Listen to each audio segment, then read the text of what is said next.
una grande lavoratrice, una persona che ha sempre dato tutto ai loro figli, non gli ha mai fatto mancare nulla.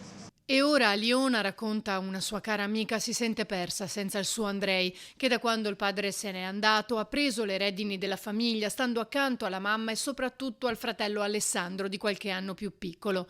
Un ragazzo, Andrei, che si faceva ben volere da tutti. Andrei per lui è un punto di riferimento, questo, molto schivo, difficilmente irrispettoso perché aveva rispetto di tutti, un ragazzo che non creava problemi, anzi portava a casa dei voti che Leona mi diceva sempre voti alti, quindi era orgogliosa di questo figlio, no? Anche perché lui era il più grande, quindi faceva, diciamo, quasi da papà anche il piccolino Alessandro, che adesso ha 18 anni, 19. La mamma e i due figli, originari della Bielorussia, hanno vissuto a Favaro per alcuni anni, dove Andrei aveva frequentato l'istituto Volpi, poi si sono trasferiti a Mestre. Una situazione, quella di Aliona, resa ancora più difficile dal fatto che avesse perso il lavoro da poco.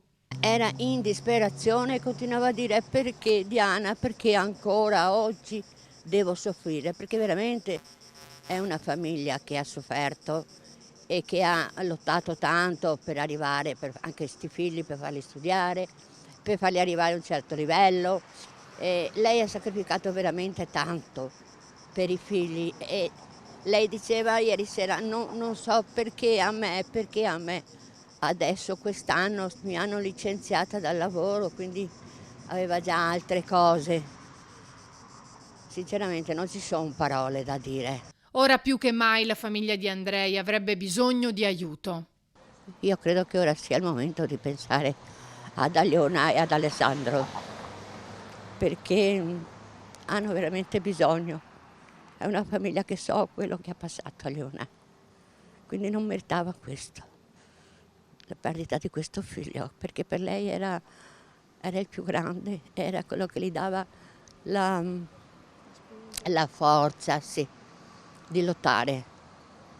Infatti ieri mi ha detto cosa faccio io adesso, cosa faccio? E gli ho detto a Leonardo, c'è Alessandro, devi pensare a lui adesso.